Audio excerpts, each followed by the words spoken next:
Yo, Howdy, partner. how you guys doing? Fucking living loose, baby. Fired up. Ready Okay. to fucking party. Great week. Yeah, hey, you had a big event this last week. What a week, man. Yeah, it was really good. Everything you expected and more. Even better. Good. Do we have good feedback on the host? Yeah, so just for a frame of reference, this last Wednesday, PR spearheaded the 250 trivia dinner. Hannibal Square, New England Ave was closed down. 25 tables were brought in. People purchased the tables for a dollar amount. Could also purchase a dinner package. And then Showtime Sadul hosted American History Trivia. Was it legit American History? Yep. I missed close. all that part. So, I mean, I did my best to weave it in and out and not make it like all presidents or not, you know. Yeah. But I think the questions ended up pretty good. I used about 60% of what they provided me. I changed them to make Who them provided? better. The committee. The History Museum. Oh, really? Yeah, History Museum gave me a list of questions. They, but It was a suggestion. people don't know the art of Yeah. writing trivia questions, so you interweave them, and I use the facts and make them into a better question. Yeah. But it was, from my end, it was good. How was the feedback? Yeah, so the build up to it was a little bit dicey, right? Because of the weather. Yeah. So there was a chance I it was was going to worried about rain, and we weren't sure. Fortunately, we only had 25 tables, so the number of interactions I was working with was 25 as opposed to we had 150. Yeah. And so my phone was blowing up on Tuesday as to whether we were going to cancel, what the rain plans were. Mm-hmm. Fortunately, the city came to the party and gave us the community center, which was Plan B. Oh, that's And, nice. So it was set up. The community center was set up. Yeah. With the tables, chairs. I've done a trivia show of that size at the community center. It was great. Yeah. So they had that it was a Plan B. And the good thing about the community center is that it's just down the road from us. So it's, if you're at the wrong venue, you can just walk down. So that was a good Plan B. Am I the only one with a shot? No, I got everybody. We all one. do. All right. Where you at, PR? Come Yeah. on. There you go. Come on. Cheers, man. Cheers. Cheers. Cheers. Well done, everyone. You did put on a good event, PR. Thank you. So, the event, the weather turned out perfect, which meant that everything else was going to just happen, because we were really well prepared. The dining on West New England was fantastic. The restaurants really did extremely well. So I would say it's about a 50-50 split between those that use restaurants and those that brought in their own. There was some, for example, like Renee's table that actually came all dressed in red, white, and blue, which was fantastic. Then there was like Twyford, who brought out, the most incredible. What would that have been that he put out Punch there? punch. So he calls it tranquilizer, I think is what it's called. Tranquilizer. You know what he made that with? 190 proof vodka, and I did a shot of That's it. his own And vodka. I watched you take and a it shot was of that. fucking painful. That's his own vodka, right? Yeah, He he makes said it straight from the still. He goes, "It's 190." I go, "What is Everclear?" Because Everclear is the highest before that point that I had ever taken, knowingly. I mean, maybe I've drank moonshine and shit like that, but who's to say what that is? But I took that shot. It's making me dizzy now just thinking about that damn shot. That shot was intense, and it wasn't a shot. I took the little cap from his grape. He had like grape juice that he used for the tranquilizer. So it was not a small soda cap, but like a big milk cap. And I just filled that cap up and took it, and it was brutal, dude. It was strong. Yeah. But yeah, he used that to make. He had a great spread with all the barbecue food he brought and everything like that. So there was a good. Some people brought in their own pizzas and things, but there was a very good mix. And then obviously the highlight was this friend of ours, Nick Sadul. Oh, he was yeah. out on stage. It was really well set up though, right? So there was a very, very nice kind of stage. I was not sure as to how effective it would be, but it was perfect. Killed it. You killed. I'm telling you, like I've done. We did the quick math when we were meeting and discussing this. I've done over 2,000 trivia shows in my life now. Out of those, a significant portion have been outdoor, private, fundraisers, birthdays, stuff like that. this was a great setup, dude. You did it like you had experience and know exactly what the hell you're doing with the trip. Like, I don't think I could have done a better layout. Well, thanks. But a lot of it just came together. So it was, I would say that we had a good team. Amanda and our producer were outstanding. As always. Really, they made it happen. And then the city really had a number of people as well that came to the party as well. And really, all the flowers, all the centerpieces, all of that, they were all made in my office on Wednesday. They were in my office from 9 o'clock on Wednesday morning, kind of putting all those things together. And so, yeah, on the trivia, though, because obviously the evening was about the trivia, you really entertained people incredibly well. So, thank you. And I got a number of comments. So the city really, it was the first time they really partnered with us, where they actually did it. It was like a city event that we were hosting, right? It's the first time. In the past, we've done tastes, which have been sponsors, but this time it was like their event. And they were worried, to say the least. They were worried. They didn't know Nick, so that was a concern. They were worried that the mayor was going to be there. So we had a number of VIPs there. The sponsors' family were there as well. The Holler family were there. And so the city was really concerned that we would be able to pull it off. And the next... Do they know who they're How do fucking they dealing fucking- with? who- They How do didn't they know who fucking they were not dealing know? with. They absolutely did not know who they were dealing with. Goddamn professional over yeah, here. so I was motherfucker. getting like real comments about, will the mayor get introduced at a certain time? Look, they're managing her, her schedule. Of course. So they're very worried about, is she going to come out the right time? Is she going to, get asked to, shake hands or, so they wanted like detail. And I was like, listen, Nick's a professional. He's got this. But they were not believing me. The next morning, I got some emails as to how impressed they were with the entire... I thought that was going a different direction. I did too. No. I thought I fucked something up. Well, when I saw the emails coming in, I was also a little You're bit like, worried. oh shit. Like, oh yeah. I mean, and then to talk. So anyways, I was going to say something about Amanda and You seem to Ed. have forgotten our producer's name. But, I know. Yeah, the producer's name. But so it's just your fucking privilege coming out. You're like, Ed's not Ed anymore. He's just the producer. the producer. No, but the emails I got was all very complimentary. Actually, then subsequently, Craig, who's one of the communication directors of the city, said to me, "Listen, he's got a number of requests to know the trivia guy. That's what they called you. Where does he do his show?" I know he came up and talked to me a couple of times, and did his best. Like you could tell he's the director of communication. He knows how to communicate with people. He knows how to do it in a way that's like, this is what needs to be done, but also like, you're the man, which is what I always do. I'm like, listen, you're the man here, but can we do this? And he would come up and go, listen, man, dude, I love it. You're doing a great job. You got to turn it down. Then he'd come by and go, all right, I love it, but you got you can turn it back a little bit up. You know what I'm saying? Like he was great with it. I do Turn know your volume down or your attitude? the volume, not my attitude. Oh. It was always it was like they were complaining about the volume of the music, so I turned it way down. Because I turned it down once. He was like, it's still a little loud, so I turned it down again. He was like, all right, that's a little low. So I turned it a little bit back up, and I think we finally hit the sweet spot. Yeah. Really, we didn't hit a sweet spot. Here's what happens with the volume of this shit is I have it at the right volume. Everybody thinks it's too loud. Then they start drinking, and everybody around them's talking. So then they tell me to turn it back up. It's every single time I've ever done a trivia show. I know exactly what's coming. But anyway, he was super respectful and really cool. Well, he became your biggest fan. Oh, cool. And so, eventually the emails that came through later on Thursday was like, where does your trivia guy do his shows? I didn't share the emails with you because, your ego is already big enough.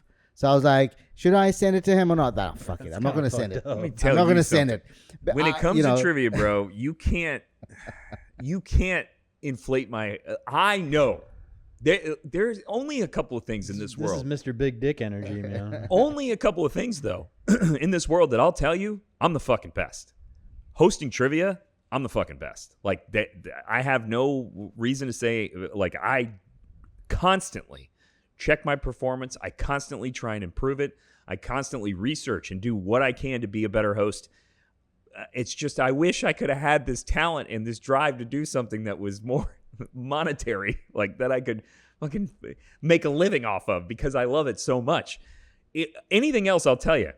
The law, dude, I'm pretty good. Like, I'll fight for you. You know what I'm saying? But I'm not the guy who's ever going to come up with some crazy legal theory that's going to be on the news. You know, that's not me. But when it comes to fucking hosting trivia, I'm your Huckleberry. So, so I thought the evening went well. And the minute the evening's over, the producer and the intuitive me's come up to me and they say, so where are we doing the debrief? And I was like, oh, fuck it. That was not what I was expecting from them. Immediately the evening, we're starting to clean up. Is the debrief, was that sprung on you because things needed to be fixed that's immediately? I mean, if somebody comes to you and says, when's the debrief? I'm like, oh, fuck it.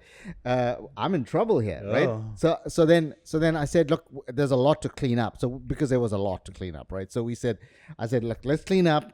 And I'll let you guys know when we're going to do the debrief. And I thought maybe their temperature levels will drop and they will cool down a bit.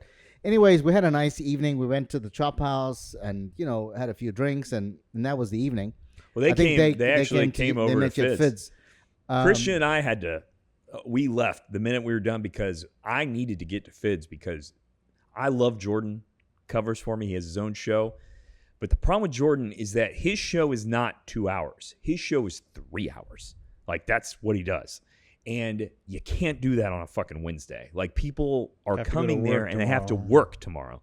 So I was like, I got to get my ass there so I can fucking motivate him to get done. And even though I was standing there and even though I took over the math, he still didn't finish till 9:45. Oh, gosh. I'm like, dude, the young people, yeah, they love it, but that's not where we make our bread and butter. Like, my show is 7 to 9. Is about it. You need to be confident that the show is ending at 9:00 because that just like a lot of people have responsibilities and families and shit. And if they're like, yeah, you're going to be out till 10, you can go, Nick, it'll be over at 9, like, and I'll be home. Right. That gives you the permission to go out and enjoy the show. So I was like, I have to get my ass out of here, and I have to be standing there so I can be like, Jordan, get fucking moving, bro. Move. What? No, I mean, I thought you just wanted to go party. Oh, no. I mean, I did, of course. I like to party. But it really, the truth is, Christian and I were like, we got to get there and stand there. Like, we got to protect the integrity of our show. Yeah. Jordan is a fantastic host, charismatic and whatever, but it's like most trivia. Like, the difference between me and everybody else is that everybody else, like, we both party, take shots, have fun, work the crowd. I do it, and I'm fucking done at 9 because I have an internal clock that's just, I'm like, all right, I can party with this table right now a little bit, got to keep moving. Then I'll spend some time with this table, got to keep moving. Most hosts that do also party are always running past and running late, and you just can't do it on a fucking Wednesday night show. So anyway, I apologize to everybody because I was like, man, I'm just fucking out, and there's a mess and shit. But I have to get over to my other show. So the intuitive muse and the producer said to me, hey, debrief, and I thought, okay. So anyways, on Thursday I said to them, let's do debrief Friday afternoon. I'm still pretty nervous. And they came in to my meeting room and we sat down Friday afternoon. Did you guys have a meeting before the meeting? No, more important. Did you have a meeting about the meeting that was before the meeting? Yeah. No, well, I don't know. I was not part of any meeting. So they just came in on Friday. Was there a memo? There was no memo, I don't believe. And I just said, okay, this is the story. What do you guys want to? What do you want to say? What's the debrief? You guys called it, and they were like, it was fantastic. It was a great. They were complimentary. So I was like, "What's up, man? Is this the first of many?" Yeah. Are we doing America 251 next year? Can we change it from America 250 to America PR's trivia dinner night? I think I think that the organizing committee, the intuitive muse and the producer and myself felt strongly that we should do it every year. That's the spring party. Yeah, so I think that we've got a good team together. I think we could pull it off quite easily. We have I need to just check with the city that they are happy to do it the way they did it. And if we do, then my sense, though, is that we do it a little bit earlier in March, so before the spring art festival. Agreed. Yeah. I think it's a bit cooler then as well, and also there's less chance of rain earlier in March than it is like now. Maybe on a Thursday, And a Thursday. Yeah. not a Wednesday. On You a know? Thursday that coincides with Hop Hannibal. Boom, dude. Well, You make one of the Hop Hannibals Yes. Yes. That's fucking rad. you know that we got 4 years of Hop Hannibal coming up in April. Hey, That is congratulations, fucking man. wild, dude. Oh, Congratulations to all you guys. By the way, I got to tell you, I am kind of an outsider. I mean, I've been here. I've been at this barbershop, been friends with Trevor and now PR for years. And I've been involved in the Hannibal Square stuff. But, I mean, my law office is on Park Avenue, and I live downtown. I just hang out because I like hanging out with you guys. So that's my contribution. But I in no way have anything to do mostly with the organization of this shit. Hannibal Square is fucking lucky to have you guys, the 4 people that sit in front of me. Like, they're fucking... Thank you. Hannibal Square is lucky. I got a little chubby, man. I mean, really, they are. I mean, Hannibal Square is not Park Avenue. Park Avenue has their own machine that does whatever the fuck they're going to do. And you guys have this great strip where you are supporting all of these businesses. I'm impressed by you guys. I think Hannibal Square is very lucky. I think Winter Park, the city, is very lucky to have you guys at the helm. Yeah. Thank Well, you. that's what they said in the emails, that they are very lucky. The city is very lucky. But yeah, I think next They year. fucking are. They're not paying you. You're doing this of your own volition, and it raises the profile of everybody around them. They are lucky to have you guys, people like you, doing this. It could so easily be a lame, regular old Hannibal chamber that meets and swills sherry and, you know, whatever the fuck, and talks about taxes and trying to lobby some lame shit. Yeah. You guys are throwing fucking parties. You're bringing attention. And by raising profile, I've always said this. This is where I donate my money, is to artists, to think like things that you need to raise the profile and make shit cool. If you make an area independently cool, values will go up because people want to live there. Mm-hmm. They want to party there. They want their business to be there. Yeah. So what are we going to do for the 4-year celebration of the hop? Hey, I just say, you know, run it like we normally the do. process. I think, just like the documentary you said, we should all wear clear clothes. All right. I'm you in. know, a hop. I'm prepped, bro. A clear clothes hop. I mean, I mean, of course you're cool. You're at peak fucking physical whatever. I mean, to be honest with you, I am too. Yeah. Like, I'm never going to But get you're not in going to better be shape here for than that, this. right? April something? Oh, is it? Is Yeah. it when I'm gone in I London? think it is. No, that would be London would be the 24th. It's impossible to be the third Thursday. Yeah, Is that the it's 12th? Is it the numerically 12th? impossible. What's So what I'll the be date? here. The 12th is the 100th episode of the podcast. Correct. Yeah. And when's the third Thursday? It can't be. Yeah, you're not here. The 16th? I'm here. Are you? Yeah. April 16th? When do you leave? I leave on the 22nd, and I come Okay. back on the 28th. Right. So I'll be here. So we're going to make it a big one, the Yeah. 4-year. Trying to come up with I something. mean, obviously, we're wearing transparent clothing. Fog it up. Yeah. Look at PR's getting fucking. I don't know into it. about that. PR's into it, man. I think you're a little I'll bit. have- you're a little bit of an I'll exhibitionist, have my aren't you? clothing written transparent all over it. I think that's what I. PR's the guy who gets into the sauna and goes to the second and in the corner And drops his and towel just and fucking starts, just and sits here starts like doing this. stretches. Like, come on, baby. I don't. Everybody look at me. Doing, he's doing Kegel Not gonna happen. exercises in the sauna.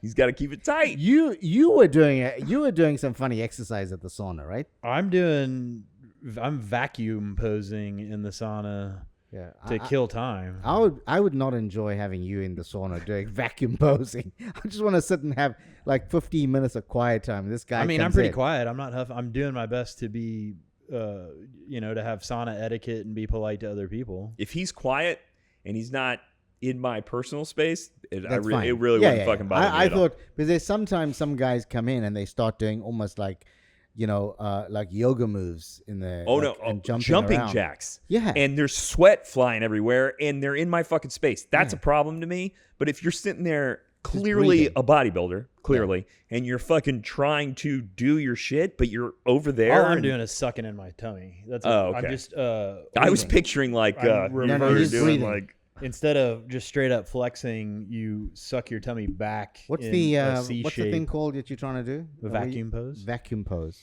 It's trying to do like an Arnold Schwarzenegger, where his Your rib ribs cage stick is actually way just out. right out. And, And- your tummy goes in. Hey, Yeah, oh yeah. there you go. So at first I had, I come up with rules for everything. At first I said I wasn't going to do the vacuum poses if there were other people in there, because often I'm in there by myself.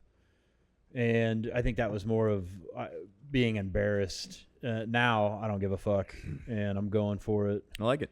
And it's actually kind of fun because instead of huffing and puffing, I am trying to be polite, and I think that's helping me with conditioning even more to learn my breathing without huffing and puffing. I can pretty hold cool. a solid pose. Didn't you say you're not allowed to do a vacuum thingy?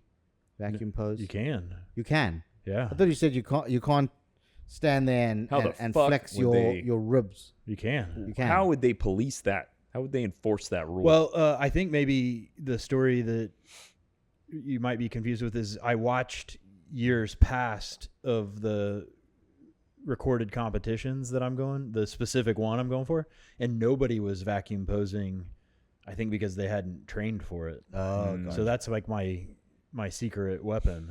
right. I want to nail the vacuum and have nobody else be able to do it. So you don't have to do it, but it actually exaggerates oh yeah. your kind of six pack. It doesn't exaggerate really six pack. I mean that should be there, the definition, in an odd way, but it's not flexing your six pack for complete definition. What it's doing is creating the illusion of a very tiny waist, which is kind of in the divisions that I'm entering into. Classic physique, a tiny waist and broad shoulders. when you is say the tiny name of the waist, what game. size pants are you wearing nowadays? I don't know. I've dropped so much weight in the last 5 weeks that I'm cinching I have 3 pairs of Dickies at 3 different sizes. And so like probably the lowest is 31 or 32. You really think you're legitimately wearing 31s? Yeah. That's fucking wild. Easy peasy. It's fucking wild. I mean, I'm tall. I'm a little taller. I'm 6 foot, but I'm like thinner than I have been in a long time. And I'm still, 33s are a little loose. Okay. But I would guess, I mean, I don't even own 32s anymore. I would guess 32s would be tight. The last time I did this, 32s But were falling 31 off. is fucking 32s wild. are falling off my waist it's when wild. when I hit my skinniest. That's crazy, man. It's fun. I feel good now. I haven't course. entered into total hormone depletion, and I'm more. I'm 25% grumpy, 75% happy. I haven't crossed into. You pure agree with that grumpiness. percentage? Oh, all right. So what's the kind of big learning from this training that you've gone through? You got it Shit, how much happening on June. how much time you got? Yeah. Um, Give us the highlights. I mean, so I've thought about it on a daily basis. I have a lot of time when I'm working out, when I'm lifting, which is kind of the point for me, is to be able to just mentally spew. I can make parallels between this process and every aspect of life. Relationship with Amanda, relationship with my folks, friendships with you guys, business, delayed gratification is probably the biggest phrase that I could throw out there, that you come up with a goal, you delay your immediate gratification and start pushing. Actually was thinking, I have always wanted to write some sort of book. When I get down to starting to do it, I think I feel a little bit of imposter syndrome, and I'm like, well, why the fuck would anybody want to read? Like, what do I have to offer that's a legitimate topic? I need to focus on You that. shouldn't think about that when you're writing, bro. The way what you do when you write is you just write go. whatever you want to fucking write, and then you deal with the fact that anybody would want to or not at the end of it, because that's a bucket list thing, man. Right now, what I'm doing is, instead of focusing on an overall topic, I'm writing notes, and then I want to see, at the end of a note session, like, is there an overall theme that this can be summarized? Yeah. And I think it's like, I was actually thinking of a title this morning, but shit, I lost my train of thought. What was your question? Where were we tracking before? Lessons learned, Some and of you were the talking about Lessons sacrifice. learned, delayed gratification. So there is, I think, which the topic of the book could potentially be, this artistic line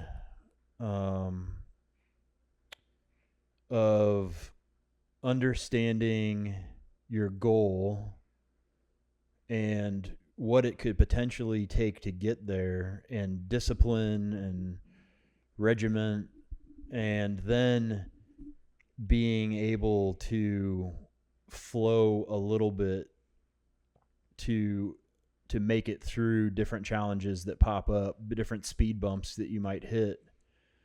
And in my brainstorm this morning, I imagined a couple of people critiquing me and saying that I am overly technical and I'm sciencing the shit out of bodybuilding and business. But I really don't think that it's complete science. I think there is an artistic line where your extremes, how to walk right down the center of teetering to either side of heading towards your goal, but you can artistically walk it. And I'm trying to summarize that overall feeling that I get into, like, it's this almost like unified theory of life, of how to get from point A to point B and be satisfied and happy. So do you think with your bodybuilding kind of program that you kind of threading the needle there between like the science and Sure. then you being your own creative way? And I guess the same would apply to Nick, right? Who's trying to train for a marathon. Is it all science? Because there's a lot of kind of data around, your running program, and particularly when you're trying to do like a grueling marathon, there's the science and then there's the art of it, right? In anything Grueling, dude. that requires I was looking up today. endurance. There's a 150K in Winter Park in June. Fuck that. That's 90 miles. That's like an ultra marathon. It's an ultra marathon. Is what it in is. Winter Park. In Winter Park, yeah. Are you running around is Winter Park even that big? I was looking it up. I was like, I just was looking up ultra marathons today, and I was like, Winter Park. It's a tri loop, which means it's it's the same loop, and you do it 3 times. It's a 50K loop, but that's 150K, which is 90 miles, 93 Are you miles. signing up?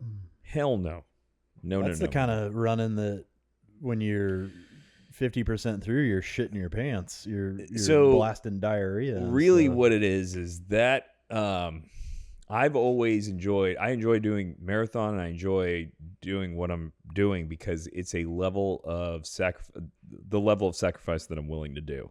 I don't have to change my lifestyle to do it. My body allows right now for me to train and, in 4 weeks successfully complete a marathon while still living the lifestyle that I want to live. To do something like a fucking ultra marathon, it becomes... I mean, that's 12 to 15 hours of running. That's...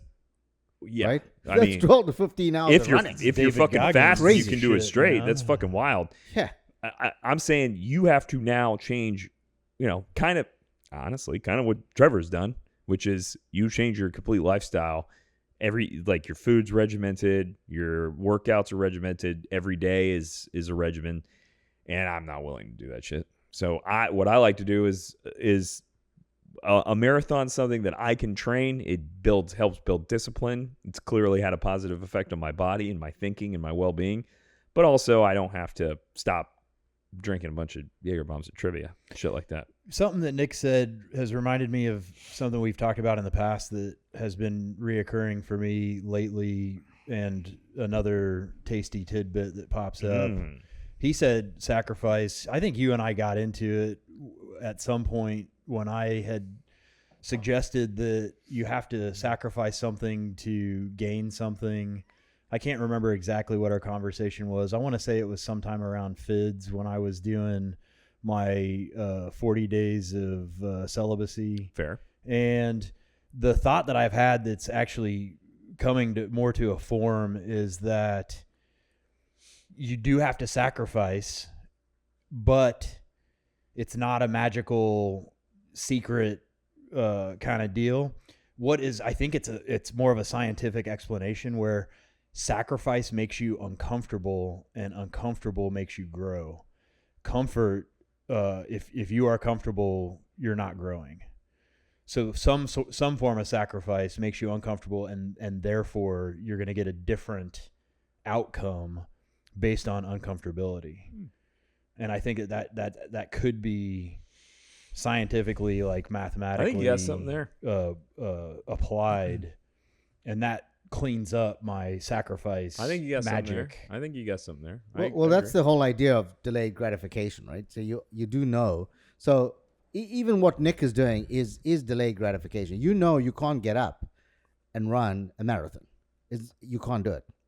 So what you do is you put in the hours, and you have that very regimented program that you do. You know, I ran 5Ks, and then I run 10Ks, and now I run 16 and 20, and then you go back again to do a 10, and that kind of program, and that sacrifice, because you have made up your mind, you want to end up doing that marathon eventually. I am interested in seeing Kenny Loggins says. Highway to the danger zone. In the highway to the danger, he says you never know how far you can go unless you know where the limit is. Like, you don't know how far you can push it until you've gone beyond your max. And I am interested to know what I can do to have everything that I want, which is the ability to be an athlete, to run a marathon, to keep my body in good shape, but also fucking party. Like, how the same with and also work really hard and succeed in my business ventures. Now, and where we get hung up sometimes when we're talking about this kind of shit is I am in a very privileged position. I don't have children, and my wife is also full-time job and an athlete. So I get to, I don't have that also. You see what I'm saying? A lot of people would have, in my age especially, would have teenage children or younger, and they'd have to deal with that family life on top of trying to be an athlete, trying to work, and trying to party. And that sounds like unbelievable to me to do all of that. I am very interested in pushing myself, but I'm also not interested in sacrificing the party, because although you can be uncomfortable and grow, which I totally agree with you there, I also think that I don't want to live a life where I am uncomfortable and growing all the time, and to be some sort of guru at the end, but then look back and I didn't live the life that I wanted to live.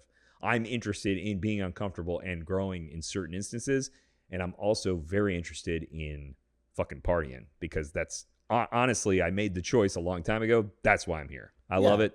I'm not just talking about fucking boozing it up. I'm talking about partying. Like, that is a huge part of my life.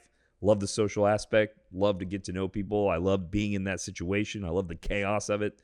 So, you know, when it comes to sacrifice, yes, it has been with marathon training a sacrifice that you have to make, but I am not sacrificing like Trevor's sacrificing. I am counterbalancing the sacrifice with also my need to get out and party. Yeah, and like when you and I chatted about when you do get to London, right?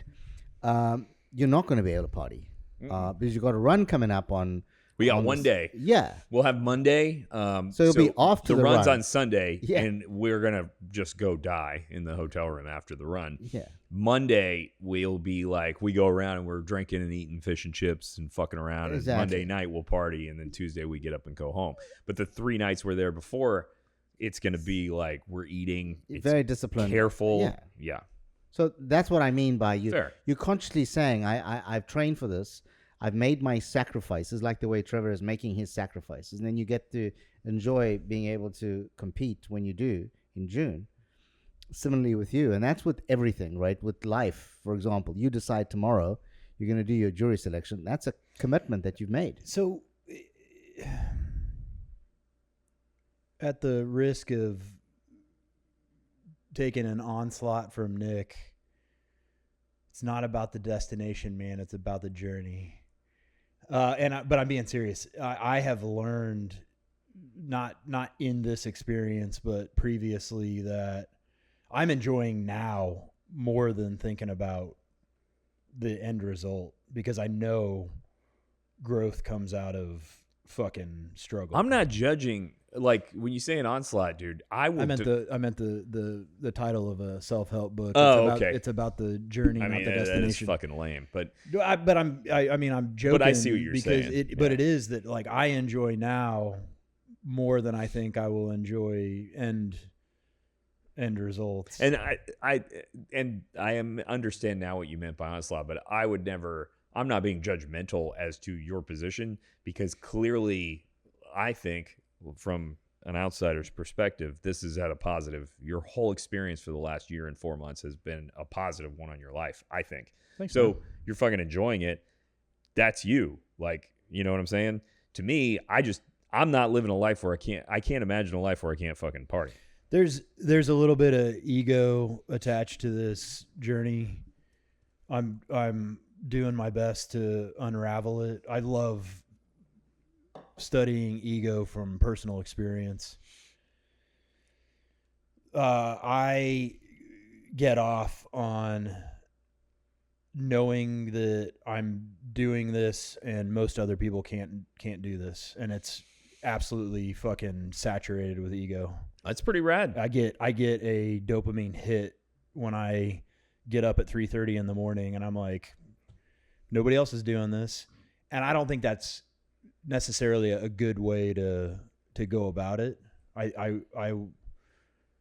guess I would want to rather have say something to the effect of I'm being my personal best, instead of comparing it to another human being. But I fucking love doing shit that nobody else can do. But in anything that you're trying to achieve, you play mind games, right? I don't think that's unhealthy. Yeah, that's Really? fine. Yeah. That's absolutely. I think that's totally. I think you get driven by what you're going through, what you've put your body and your mind through the last year and 4 months is something that not a lot of people can fucking do. I think that's prideful. I don't see a problem with that way of thinking at all. Huh. I mean, the reality is that in reality, a lot of us are just we are sleeping at that time at 3:30. Yeah. When you are up and doing what you're doing, you're like, fuck it. But not many of us. I mean, I know that my system cannot function if I woke up. I do when I had to catch flights. You have to get up, right? Then you do, but you kind of a bit of a zombie. You get up, but with shower, practice, you could do it. You can do it. You could get there, PR. If you did it with practice, at least you could be better than you are now. But what I'm saying is that he has made that choice and is actually going through with it. And to me, that's like, he's not claiming he's some sort of fucking superhero. He's claiming that he has the discipline to have achieved this goal that a lot of people would love to have, but just don't have it in them. And I think that's fucking great. I hear what you're saying and agree with exactly what you're saying.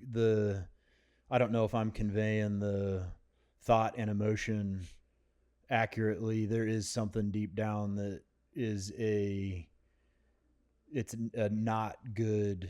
I think you just it's more. It's like I think you just feel guilty because you're sitting there. It's a better than kind of. Yeah, you're sitting there mentality. and you're feeling guilty for these feelings that you're having, because that says something about you, by the way. So More here's the so, thing, right? like, I'm gonna use a book. I'm gonna give it a book, and I next not can't gonna like wait it. to fucking Right? hear this. But in reality, you know, people that The achieve secret. certain things, like the way you have, right? alchemist. You are surrounded. Yes, I was gonna use that. But you are That's a good book. surrounded by a number of people that are telling you that what you're doing is crazy, and that you can't achieve the goals that you set out to do, right?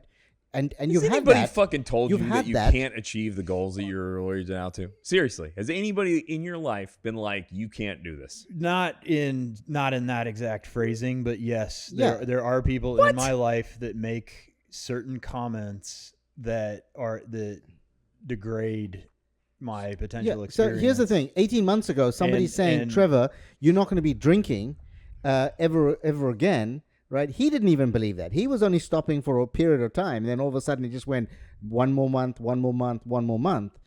In reality, where he is now, 14 months later, like I'm actually going to be watching my diet indefinitely and all of that. But yeah, the point is that The Alchemist is the book that I was referring to. You were spot on. But that book, and I think Trevor's read it now, right? You have read it. Oh, The a Alchemist. bunch. Yeah. Yeah. It's fun to go back and at different stages in my life and revisit it for different meanings. And it's because you have set your own kind of North Star. You've decided, like with Nick, you've decided, I'm not experiencing what you're doing. And same with you, right? You've made that your North Star.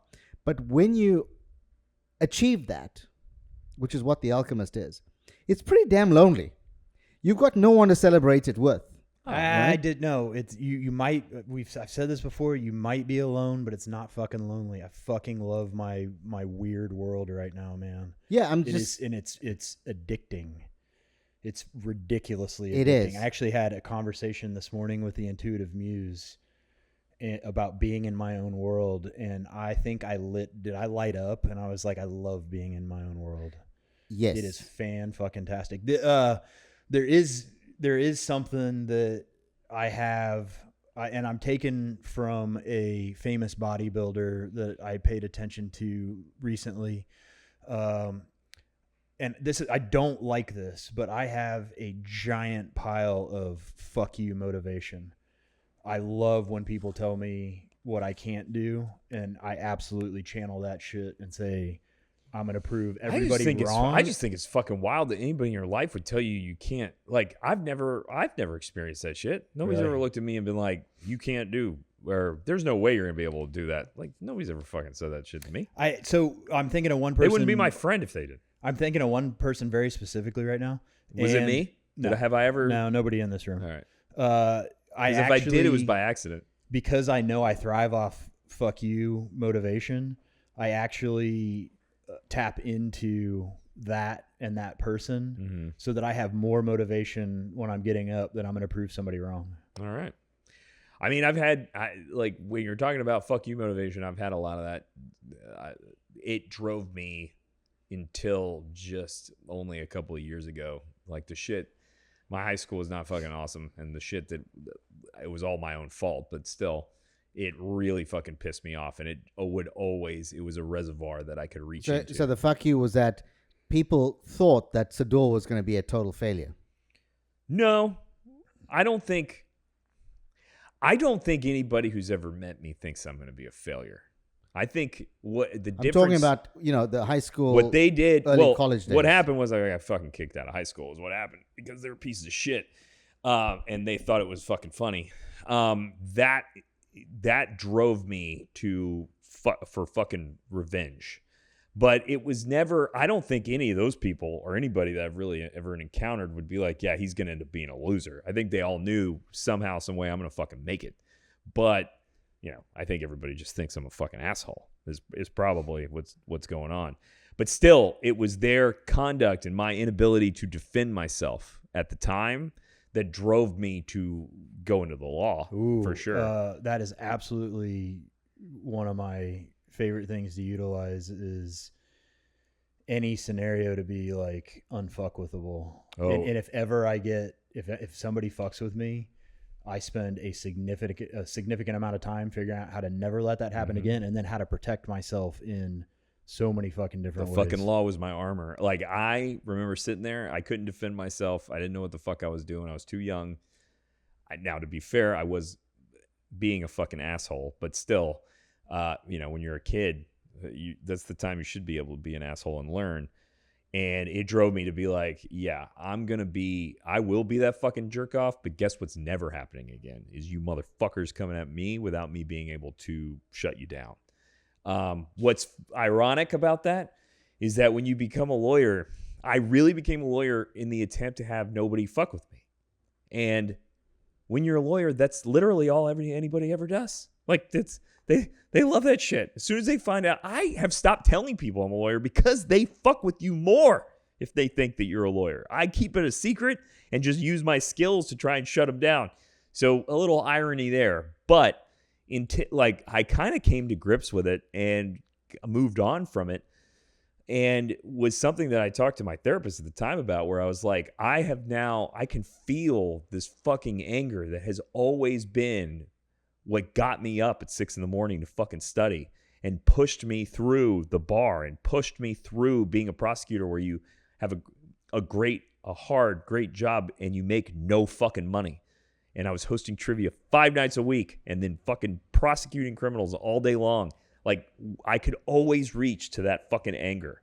And all of a sudden, it just kind of didn't matter to me. Like, I wasn't fucking angry about it anymore. So I was like, well, now what's my motivation? What do I reach into when I need it?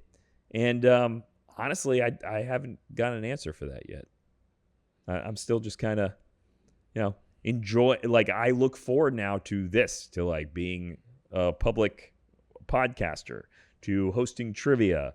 Like, those are the things now that motivate me, but it doesn't give you that fucking fire, bro. It's not the same as having that anger. That anger is some good shit. Oh, I love it, man. It would push me to finish fucking runs. The marathon. It would push me to work out. It would push me when I wake up at 5 and I'm like, I got to drive to fucking Tampa and do this bullshit. It'd be like, I could always reach into it and be like, those motherfuckers. And it's just kind of not there anymore. Oh. Alrighty. Let's do some nuggies, man. Let's do some nugs. Nuggies.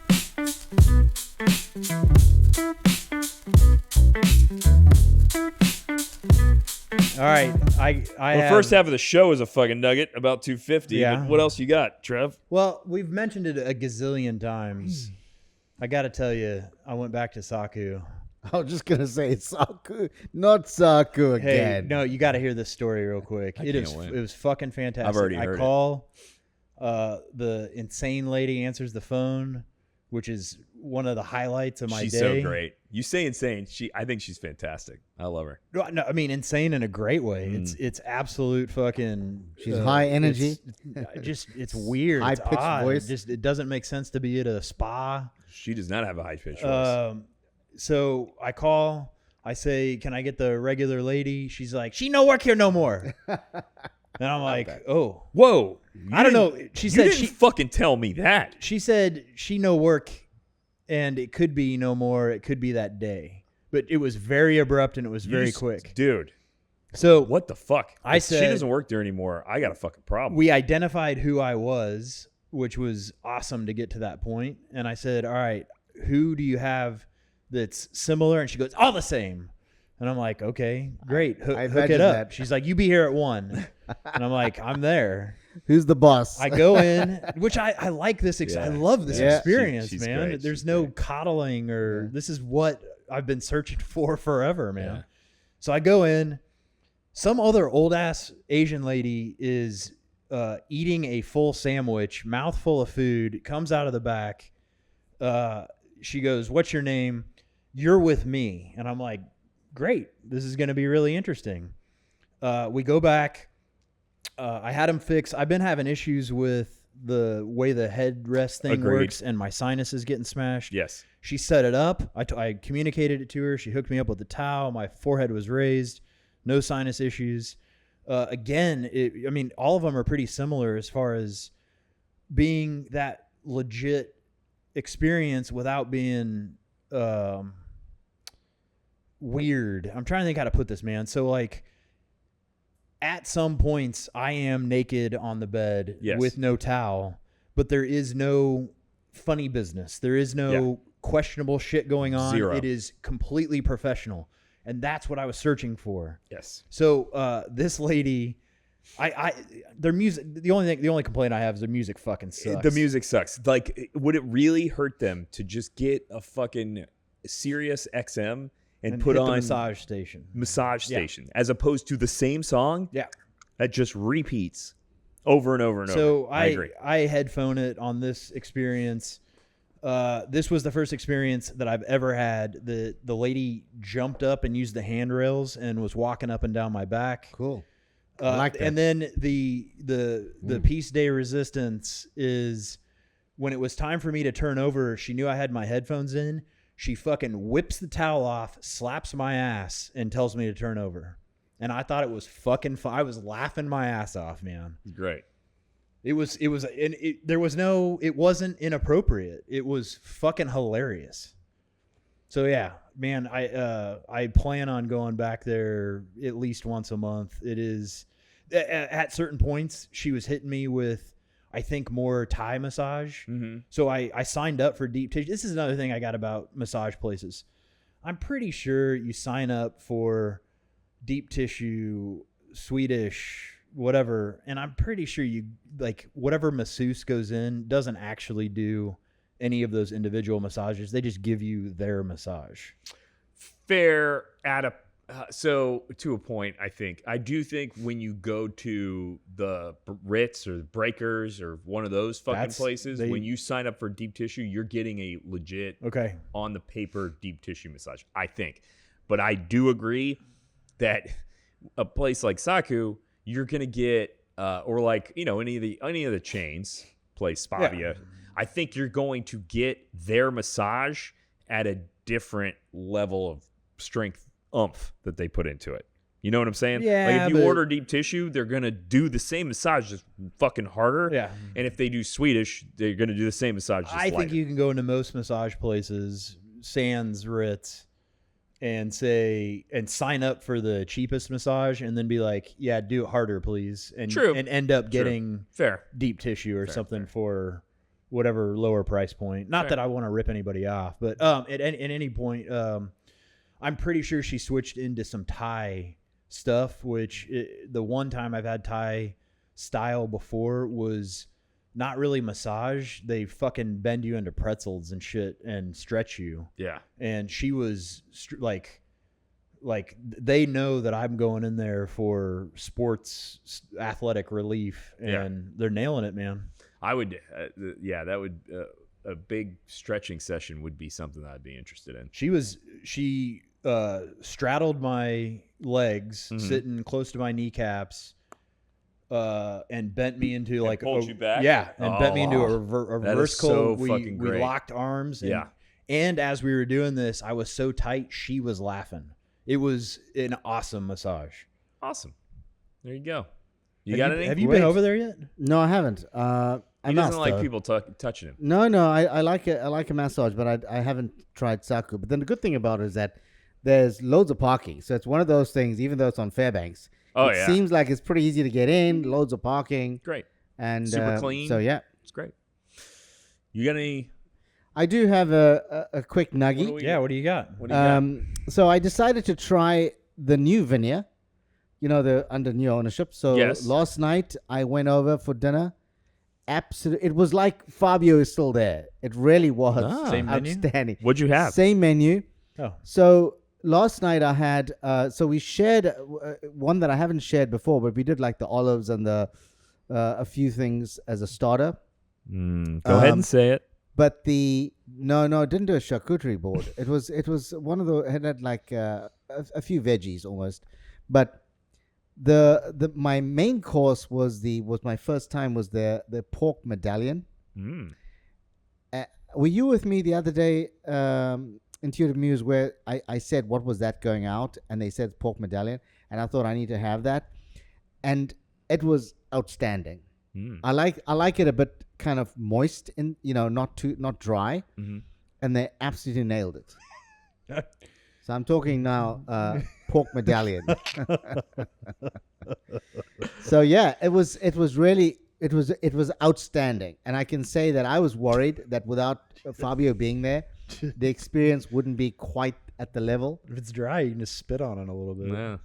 I could have lube it up. I could have thrown some some red wine on it. But no, it was absolutely outstanding.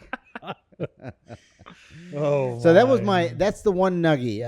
Awesome, dude. Yeah. I'll go. We got another. All right. I got mine. All right, for baby. next Thank you Cool. for listening, and special thanks to the Wizard of Ed and the Intuitive Muse. Please hit like and subscribe. Leave comments, questions, and requests. Connect with us on social media for adventures throughout the week. T-Bone out. See you in the promised land.